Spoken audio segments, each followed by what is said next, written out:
Scene opens on a vintage sepia-toned map of Europe. Soft ambient music plays. A series of small black paw prints appear one by one, walking across the map from the west, stopping decisively on the nation of Germany. The title card fades in, The Paws of War, How Webuwiu Began. In the long and complicated history of humankind, few events have left such a deep scratch as the Second World War. It was a global conflict of unimaginable scale, but its origins can be traced back to a series of growls, hisses, and fateful decisions. To understand how this catastrophic catfight began, we must first travel back in time, following these paw prints to a nation simmering with discontent. Our story begins not on the battlefield, but in the quiet, tense rooms where the seeds of future conflict were sown. A story we'll explore through the world of our feline counterparts. The scene shifts to a dimly lit room filled with shadows. A proud but gaunt German cat, with its fur slightly ruffled, glares down at a long, imposing scroll labeled Treaty of Versailles. The air is heavy and oppressive. Following the Great War, or the world's first major catfight, the victorious powers laid down the law. This was the Treaty of Versailles, and for the German cat, it was a bitter pill to swallow. The treaty declared that it was solely to blame for the previous conflict. It was forced to give up vast territories, its favorite sunning spots and valuable catnip fields, and its military was declawed, reduced to a shadow of its former self.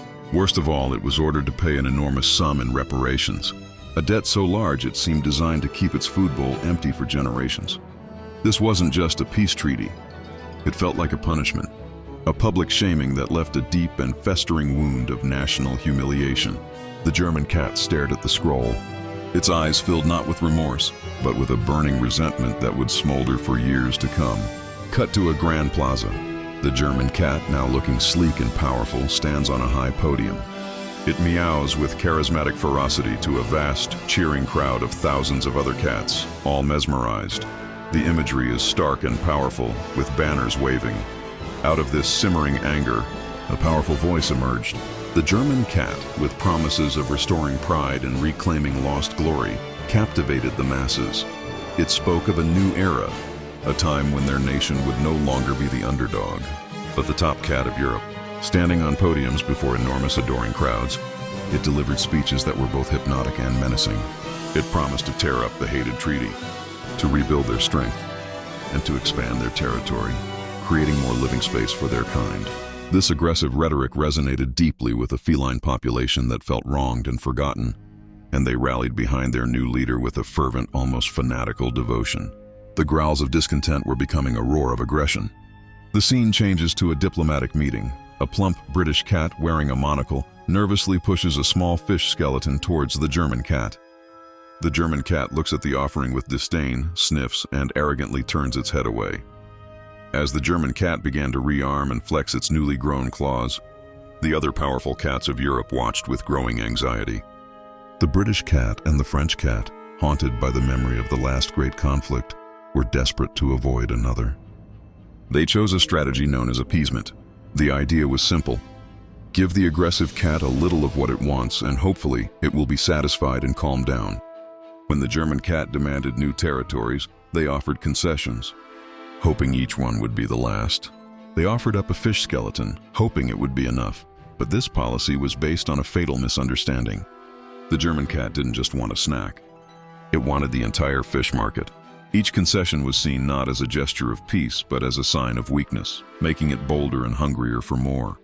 We return to the map of Europe. A formidable column of cats, led by the determined German cat, marches with purpose. They cross a clearly marked borderline on the map, entering the territory marked with a red and white Polish flag.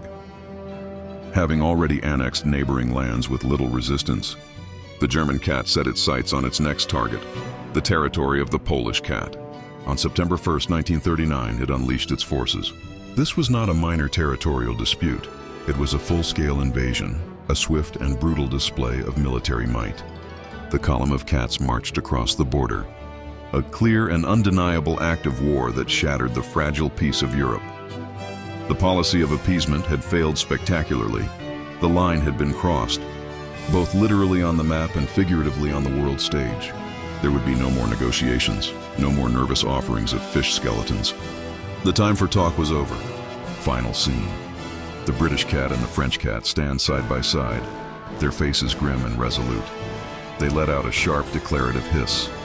From the sidelines, an American cat, looking well-fed and distant, and a large, imposing Soviet cat watched the unfolding events with deep concern and apprehension. The invasion of Poland was the final straw.